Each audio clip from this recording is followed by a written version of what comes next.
On a dit de lui, il n'a jamais été mélancolique, jamais. Freddie Mercury, le roi de Queen, a affronté sa maladie et sa mortalité avec un courage qui a même choqué ceux qui étaient les plus proches de lui. Il était prêt à partir lorsque le moment est venu. Mais quel rôle les autres ont-ils joué dans ces derniers jours? Et qu'est-ce qui a réellement conduit à sa mort?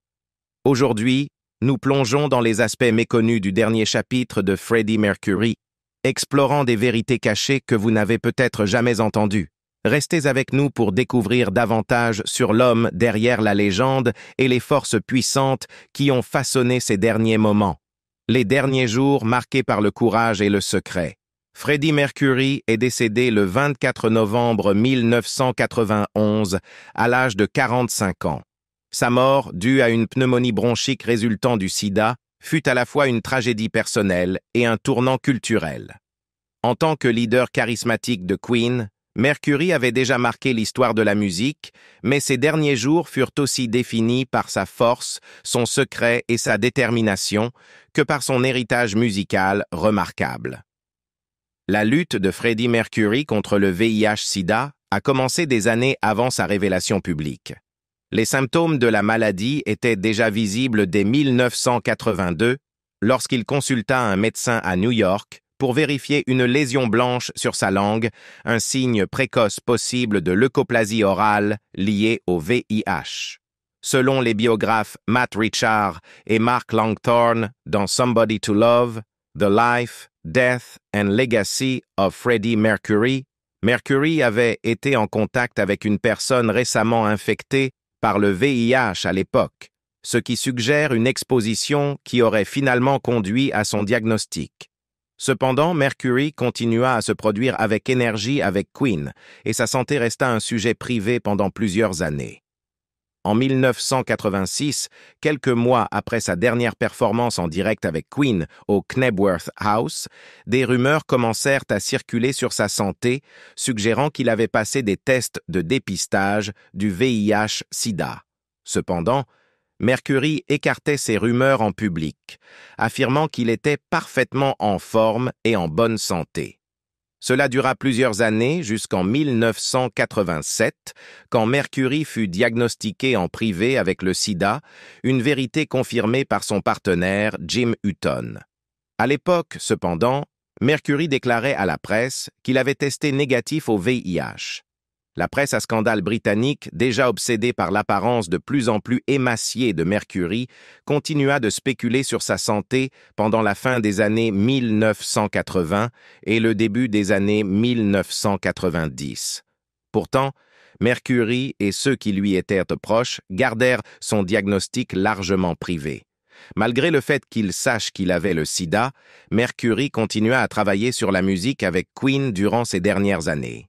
En 1990, il rejoignit le groupe sur scène une dernière fois lors des Brit Awards pour recevoir le prix pour la contribution exceptionnelle à la musique britannique, marquant ainsi sa dernière apparition publique avec Queen.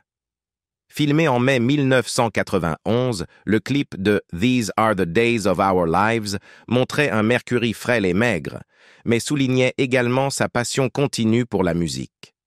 Le réalisateur Rudy Dolezal remarqua que bien que l'équipe soit consciente de la maladie de Mercury, le sida n'a jamais été un sujet. Il ne voulait pas en parler. Les derniers mois de Freddie Mercury furent marqués par une détérioration rapide de sa santé, un parcours qui choqua ses fans et ses proches. En octobre 1991, Mercury prit la difficile décision d'arrêter de prendre les médicaments qui l'aidaient à gérer sa lutte contre le sida. Il aurait pris cette décision par épuisement, ayant simplement eu assez. Dans ces dernières semaines, l'ex-partenaire et amie de toujours de Mercury, Mary Austin, lui apporta un soutien vital, lui offrant à la fois compagnie et soins. Pendant ces derniers jours, il perdit la vue et était trop fragile pour quitter son lit. Son seul apport était des analgésiques pour soulager sa souffrance, alors qu'il s'éloignait de tout autre traitement médical. Le 22 novembre 1991, conscient que la mort était imminente, Mercury prépara une déclaration publique avec le manager de Queen, Jim Beach. Mercury expliqua qu'il avait gardé sa condition privée pour protéger l'intimité de ceux qui l'entouraient, mais qu'il était temps d'informer ses fans. Suite aux énormes conjectures dans la presse ces 2 dernières semaines, je tiens à confirmer que j'ai été testé positif au VIH et que j'ai le sida, déclara Mercury. J'ai jugé qu'il était juste de garder cette information privée jusqu'à présent pour protéger la vie privée de ceux qui m'entourent. Ma vie privée a toujours été très spéciale pour moi, et je suis célèbre pour mon manque d'interviews. Je vous prie de comprendre que cette politique continuera. Juste 24 heures après la publication de cette déclaration, le 23 novembre 1991, Mercury décéda chez lui à Londres, à Kensington. Il mourut entouré de ses proches, dont son ami de longue date Dave Clark, succombant à une pneumonie bronchique, une complication du virus du sida qui avait gravement affaibli son système immunitaire. Même dans ces derniers instants, Mercury affronta son destin avec courage. Ses compagnons de groupe, Brian May, Roger Taylor et John Deacon, continuèrent à travailler avec lui sur leurs derniers enregistrements, se concentrant sur la création de musique plutôt que de se laisser envahir par l'inévitable. Freddie ne se livrait jamais à la complaisance, se souvint Brian May. Freddie, dans ses derniers jours, était du genre « Ok les gars, je ne vais pas être là longtemps, alors donnez-moi des trucs à chanter, je chanterai. Vous savez, écrivez-moi des trucs au dos d'un paquet de cigarettes, peu importe, donnez-moi des trucs à chanter. » Alors nous avons fait beaucoup de ça, et puis, quand il est parti, je veux dire, il n'a jamais dramatisé cela, il n'a jamais été mélancolique, jamais. La mort de Freddie Mercury fut un choc pour beaucoup, bien que sa santé déclinante ait été connue de ceux qui lui étaient proches. Des amis comme Peter Freestone, qui avait été l'assistant personnel de Mercury pendant plus d'une décennie, pensaient que, malgré sa condition dégradée, il pourrait avoir encore un peu de temps. Cependant, la rapide dégradation de Mercury dans ces derniers mois prit même ses compagnons les plus proches de court. Freestone partagea sur son blog « Il n'y avait aucune indication à ce moment-là que Freddie partirait si rapidement. Nous savions tous que cela ne pouvait pas durer longtemps, mais le médecin de Freddie avait dit qu'il pourrait être avec nous encore quelques jours. J'ai tendance à penser que Freddie avait décidé qu'il en avait assez et qu'il était temps de partir selon ses propres termes. » Le jour après le dernier acte de l'icône. Après la mort de Freddie Mercury, le 24 novembre 1991, ses funérailles ont eu lieu le 27 novembre 1991 au West London Crematorium. La cérémonie a été dirigée par un prêtre zoroastrien conformément à l'héritage de Mercury. L'intime cérémonie a réuni sa famille et 35 amis proches, dont Elton John et les membres de Queen. Son cercueil a été porté dans la chapelle tandis que Take My Hand, Precious Lord et You've Got a Friend d'Aretha Franklin étaient joués. Conformément aux souhaits de Mercury, Mary Austin, son ancienne partenaire et amie de toujours, prit possession de ses cendres et les enterra dans un endroit secret. Austin a déclaré qu'elle ne révélerait jamais où les cendres sont enterrées, bien qu'il soit largement supposé qu'elles ont été enterrées au cimetière de Kensal Green, marqué par un socle portant son nom de naissance. Au moment de sa mort, la fortune de Freddie Mercury était estimée à environ 8 millions de livres sterling. Durant sa vie, Mercure avait généreusement donné une grande partie de sa richesse à des œuvres de charité. Dans son testament, il laissa sa maison, Garden Lodge, et la Muse attenante à Mary Austin, ainsi que 50% de ses actions privées. Sa sœur, Kashmira Cook, hérita de 25%, tout comme ses parents, Bomi et Jer Bulsara, dont la part fut transmise à Kashmira après leur décès. Plusieurs des amis proches de Mercury, dont Joe Fanelli, Jim Hutton, Peter Freestone et Terry Giddings, reçurent chacun des sommes importantes ou des biens. La Rolls-Royce Silver Shadow, bien-aimée de Mercury, fut donnée à Kashmira, qu'il exposa ensuite lors d'événements publics avant qu'elle ne soit mise aux enchères en 2013 pour 74 600 livres. Après la mort de Mercury, sa maison de Logan Place devint un lieu de pèlerinage pour ses fans. Les murs extérieurs de Garden Lodge furent couverts de fleurs, de souvenirs et de messages sincères de ceux qui pleuraient la perte de l'icône. Le magazine Time Out la qualifia de plus grand sanctuaire rock'n'roll de Londres en 1994, et les fans continuèrent à y rendre visite jusqu'en 2017, lorsque Mary Austin fit nettoyer le mur. La disparition de Mercury fut accueillie par un flot d'hommages, mais le traitement médiatique de sa maladie fut souvent profondément insensible et homophobe. En particulier, la presse à scandale chercha à sensationnaliser la sexualité de Mercury et son diagnostic de VIH. La couverture médiatique en colère des membres survivants de Queen, notamment Roger Taylor, qui qualifia les journalistes de vautours et ajouta « Je ne me suis jamais remis de sa mort. Aucun de nous ne l'a fait.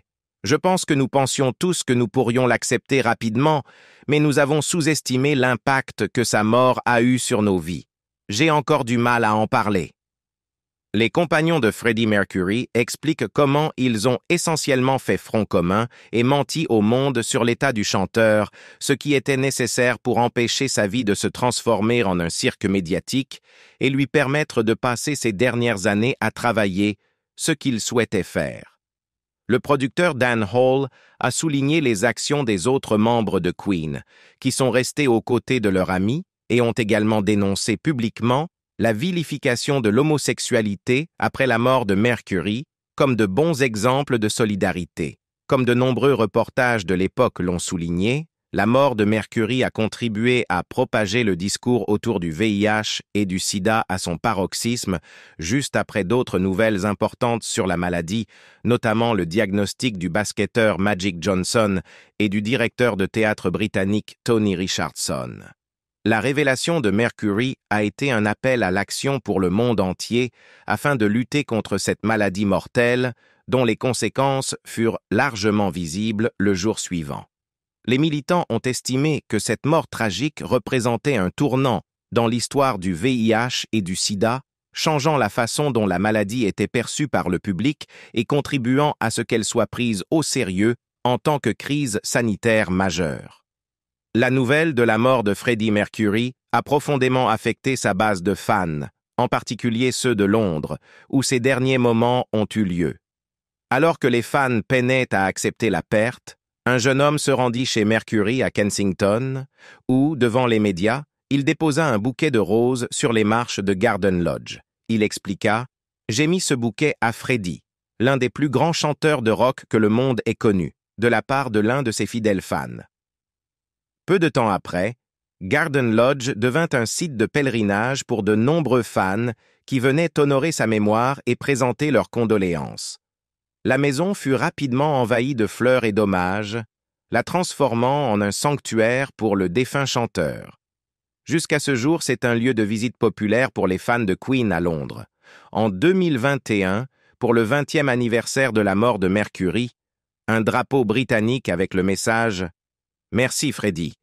On voulait juste te faire savoir qu'on pensait à toi » fut déposé devant son ancienne maison, accompagné d'une grande photographie de sa performance légendaire lors du Live Aid.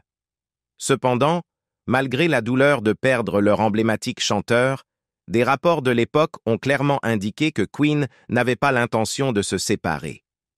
Quelques jours après la disparition de Mercury, le groupe commença à planifier un concert hommage en son honneur.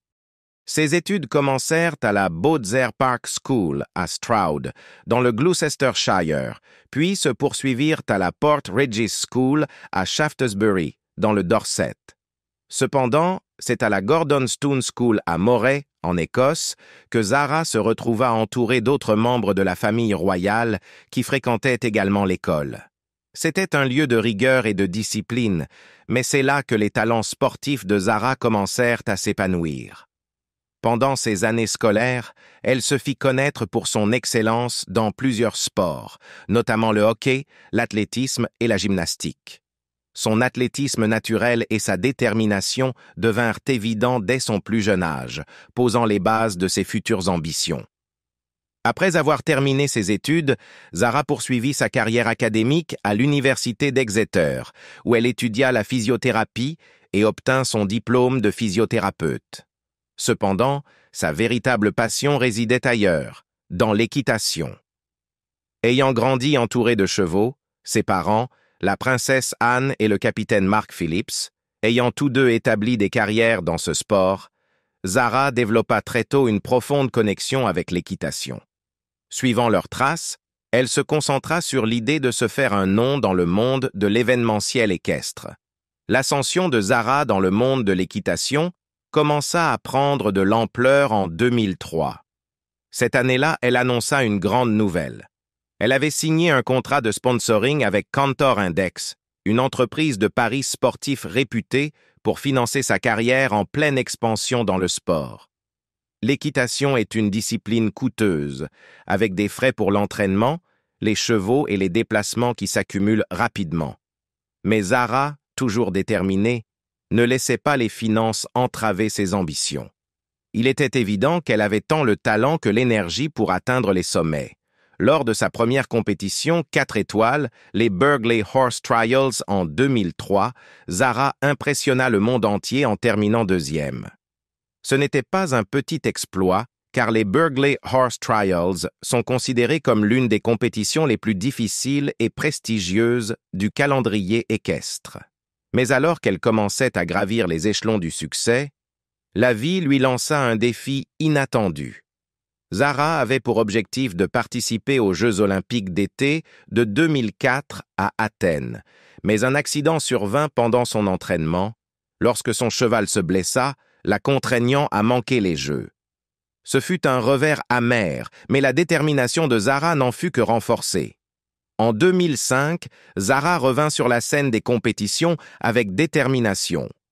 Montant son cheval, Toy Town, elle décrocha des médailles d'or en individuel et par équipe lors des championnats d'Europe d'équitation à Blenheim, s'imposant davantage comme l'une des meilleures compétitrices au monde. Mais le meilleur était encore à venir. En 2006, Zara remporta des médailles d'or en individuel et d'argent par équipe lors des Jeux équestres mondiaux de la FEI à Aix-la-Chapelle en Allemagne.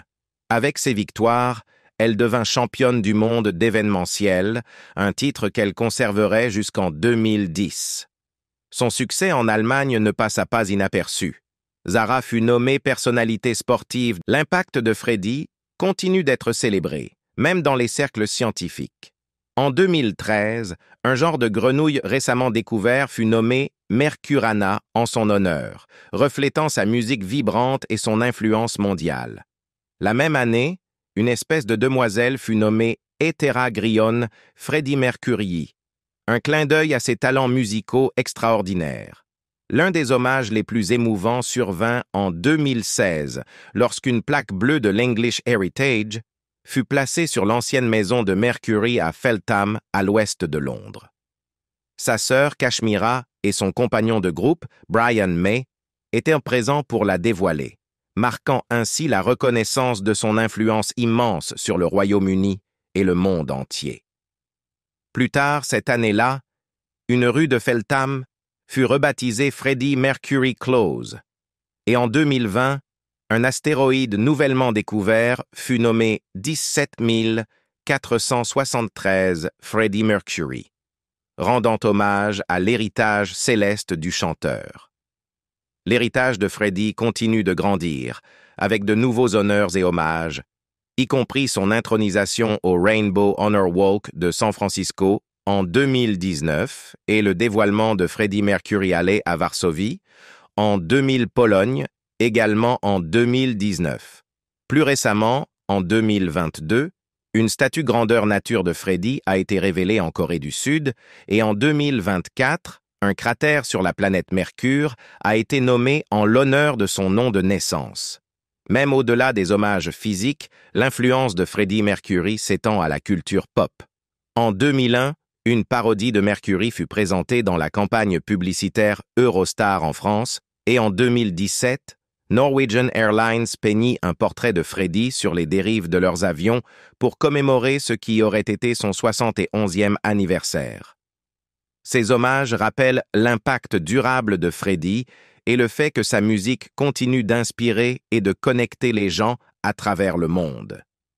L'héritage de Freddie revêt également une grande importance dans l'histoire du sida. En tant que l'une des premières grandes stars de rock à mourir des suites de complications liées au sida, sa disparition conduisit à la création de The Mercury Phoenix Trust, qui a récolté des millions pour la recherche sur le sida.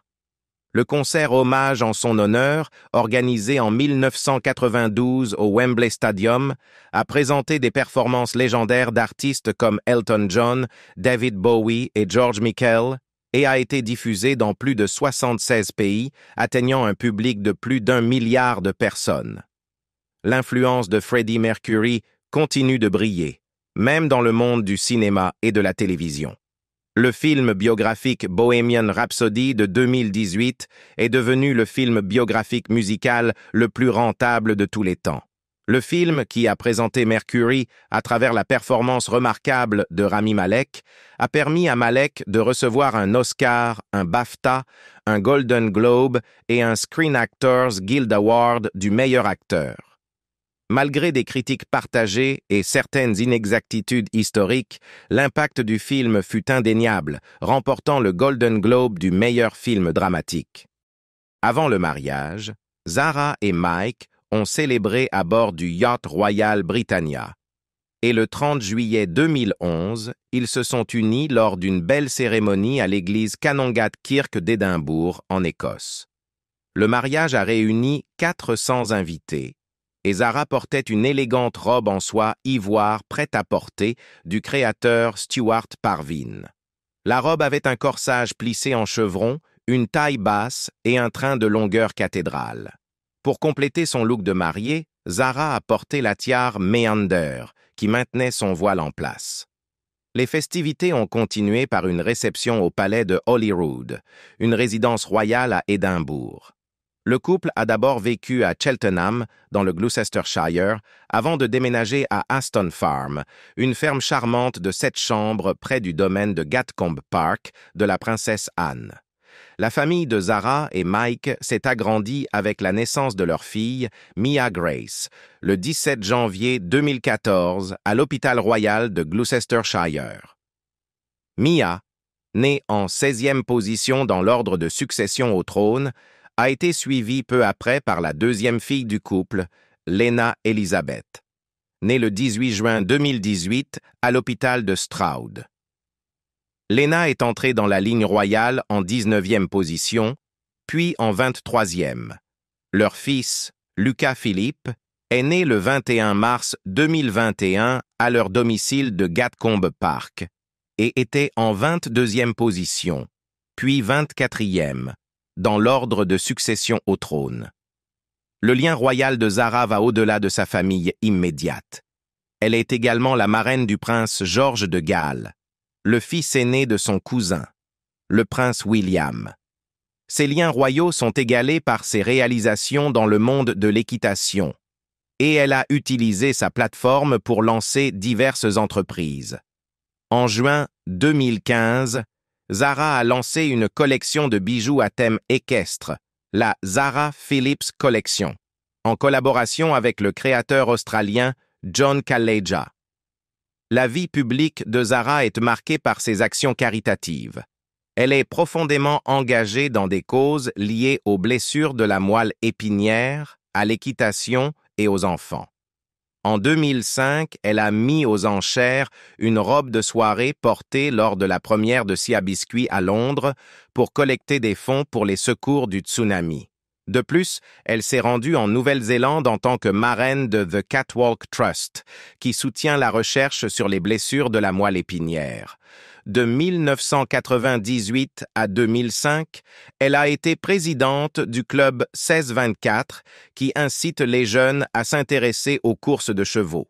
Elle est également associée à Inspire, une organisation caritative de recherche médicale basée à Salisbury, qui aide à améliorer la vie des personnes atteintes de lésions de la moelle épinière.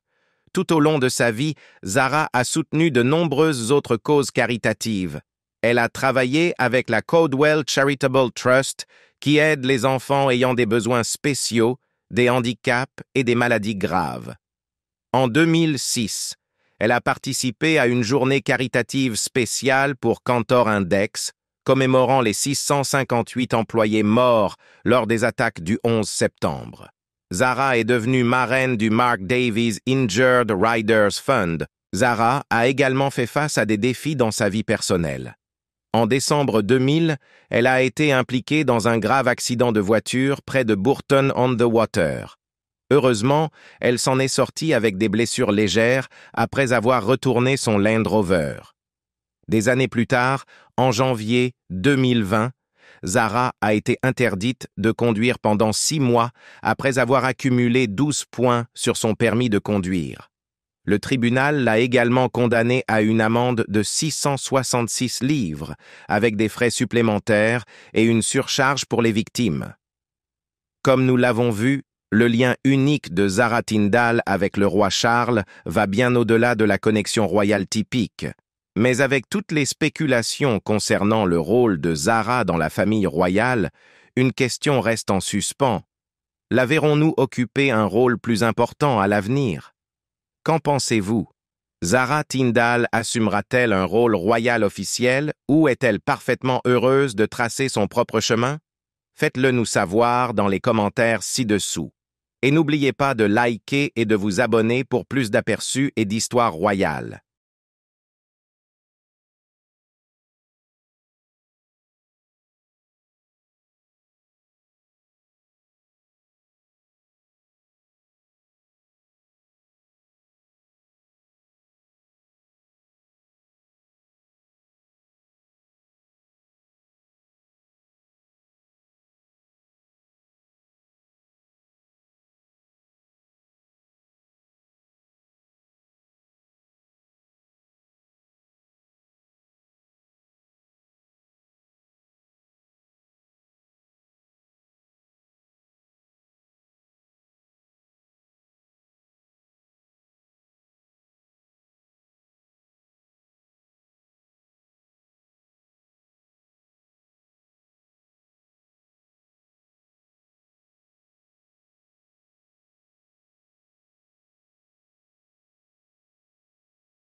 La vie de Freddie ne se résumait pas seulement au rock'n'roll. Il s'agissait aussi d'amour, à la fois pour les gens et pour les animaux.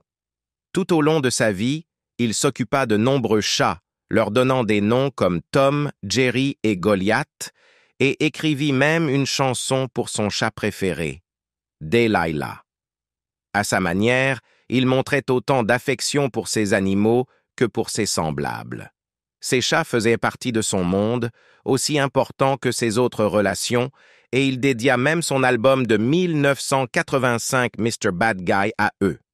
En 1987, quelques mois après avoir appris son diagnostic, il célébra son 41e anniversaire à Ibiza, entouré d'amis et d'une fête somptueuse qui devint légendaire pour son excès. La fête avait tout, 700 invités, un gâteau en forme de la Sagrada Familia et bien sûr, une facture colossale qui incluait 232 verres cassés. L'héritage de Freddie ne réside pas seulement dans sa musique, mais aussi dans la manière dont il a vécu sans s'excuser, et comment son parcours personnel a touché tant de vies. Sa sexualité, qu'il a gardée quelque peu mystérieuse, en faisait partie, pas une étiquette, mais toujours une partie intégrante de l'homme qui était, selon ses propres mots, ce que je suis. En fin de compte, la vie, l'amour et l'héritage de Freddie Mercury continuent d'inspirer des millions de personnes, et sa capacité à vivre de manière authentique reste l'une de ses plus grandes contributions au monde. le lien indestructible avec Mary Austin. Que les rumeurs soient vraies ou non, Freddie Mercury a entretenu une relation à long terme avec Mary Austin qu'il a toujours considérée comme sa femme légale et la seule personne qu'il ait véritablement aimée. Mary Austin, une femme qui n'était pas seulement son ancienne fiancée, mais aussi sa plus proche confidente et son amie de toute une vie. Leur connexion a commencé en 1969, lorsqu'ils se sont rencontrés à Londres, bien avant que Queen n'atteigne la gloire mondiale. À l'époque, Austin, alors âgé de 19 ans, travaillait dans une boutique de vêtements, tandis que Freddie, âgé de 24 ans, commençait son parcours dans le monde de la musique. Les deux se sont rapidement liés, et à Noël 1973, Freddie a demandé Mary en fiançailles. Cependant, leur engagement a été de courte durée, leur relation amoureuse ayant pris fin quelques années plus tard. En 1976, Freddie a révélé à Mary sa bisexualité, ce qui a mis fin à leur relation romantique. Malgré cela, leur amitié est restée forte, et Freddie a continué de tenir Mary en haute estime. Il la qualifiait souvent de « femme de droit commun » et dans une interview de 1985, il a déclaré « Tous mes amants me demandaient pourquoi ils ne pouvaient pas remplacer Mary, mais c'est simplement impossible. La seule amie que j'ai, c'est Marie, et je ne veux personne d'autre. Pour moi, elle était ma femme de fait. Pour moi, c'était un mariage. Nous croyons l'un en l'autre. C'est suffisant pour moi. » Bien que leur relation amoureuse se soit terminée, leur lien est resté inébranlable. Freddie a continué de soutenir Mary, lui achetant une maison à proximité, et lorsqu'il est décédé en 1991, il lui a légué la majeure partie de sa fortune. Mary est aussi devenue la marraine des enfants de Freddie, et il la considérait comme la seule véritable constante de sa vie. Leur relation est devenue un symbole d'amour et de loyauté inébranlable qui transcendèrent la romance. Après la mort de Freddie, Mary Austin a préservé sa mémoire en vivant dans la maison qu'il leur avait achetée. Elle décrivait le manoir comme la plus glorieuse boîte à souvenirs, remplie de amour et de chaleur dans chaque pièce. Elle y a vécu pendant plus de 30 ans, ne décidant de vendre la propriété qu'en 2024. Malgré sa vie retirée, Mary a fait de rares apparitions publiques, comme lors du dîner de charité pour la musicothérapie Nordhoff Robbins en 2002. La vie de Freddie était remplie de relations complexes, mais aucune n'a été aussi profonde que celle qu'il a partagée avec Mary. Même dans ses derniers jours, Freddie a choisi de rester proche d'elle, lui demandant de remplir ses dernières volontés, y compris sa crémation et la dispersion de ses cendres. Leur lien était unique, et il témoigne du pouvoir durable de l'amour, de l'amitié et de la loyauté. Mary Austin, désormais âgée de plus de 70 ans, réside toujours dans la maison qu'elle partageait avec Freddie, entourée des précieux souvenirs de leur vie commune. Elle a mené une vie privée au fil des années, avec 2 fils adultes, nés au début des années 1990 de son mariage avec l'artiste Piers Cameron. Elle a ensuite eu un mariage bref avec l'homme d'affaires Nick Holford, qui s'est terminé par un divorce. En 2023, Mary a décidé de vendre aux enchères de nombreux objets personnels de Freddie, dont un piano à queue Yamaha et un peigne à moustache en argent de Tiffany & Co., qui ont été vendus pour 189 000 $. Cette vente aux enchères, organisée par Sotheby's, a offert au public un rare aperçu du monde privé de Freddie. Dans un communiqué, Austin a expliqué la raison de cette vente, déclarant « J'espère que ce sera l'occasion de partager toutes les facettes de Freddie, publiques et privées, et que le monde comprenne davantage et célèbre son esprit unique et magnifique. » Bien que leur relation amoureuse ait été de courte durée, l'amitié et la connexion profonde entre Freddie et Mary ont duré des décennies. Leur temps ensemble a été marqué par des années d'expérience de vie partagée, de respect mutuel et d'affection. Même pendant la lutte de Freddie contre le sida, Mary est restée à ses côtés. Elle a passé les derniers jours de sa vie avec lui dans son manoir de Kensington, connu sous le nom de Garden Lodge, où ils avaient là vécu ensemble pendant près de 20 ans. En repensant à leur temps ensemble, Mary se souvient du jour où Freddie lui a fait sa demande en mariage. Elle a été prise par surprise. Je l'ai regardé et j'étais sans voix, se souvient-elle. Je me souviens avoir pensé « Je ne comprends pas ce qui se passe ».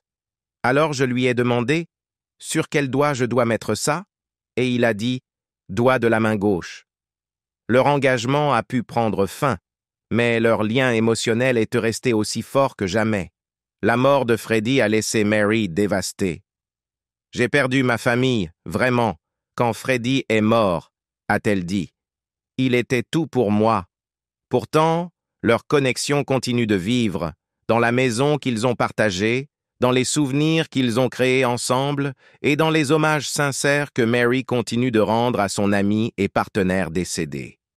Et voilà la vérité sur les dernières années de Freddie Mercury, son amour inébranlable pour ceux qui comptèrent le plus pour lui, et les profondes connexions indestructibles qui ont défini sa vie. Malgré les nombreuses rumeurs et spéculations, ce qui ressort vraiment, c'est la manière dont Freddie a vécu sa vie de manière authentique, entouré des gens qui l'aimaient et qui l'aimaient en retour, tout en créant une musique qui a transcendé le temps et les genres. Et voilà la vérité sur les dernières années de Freddie Mercury, son amour inébranlable pour ceux qui comptaient le plus pour lui et les profondes connexions indestructibles qui ont défini sa vie. Malgré les nombreuses rumeurs et spéculations, ce qui ressort vraiment, c'est la manière dont Freddie a vécu sa vie de manière authentique, entouré des gens qui l'aimaient et qui l'aimaient en retour, tout en créant une musique qui a transcendé le temps et les genres. Pensez-vous que les rumeurs sur la sexualité de Freddie Mercury étaient vraies? Partagez vos réflexions dans les commentaires ci-dessous. N'oubliez pas de liker et de vous abonner pour plus d'informations sur sa vie et son héritage.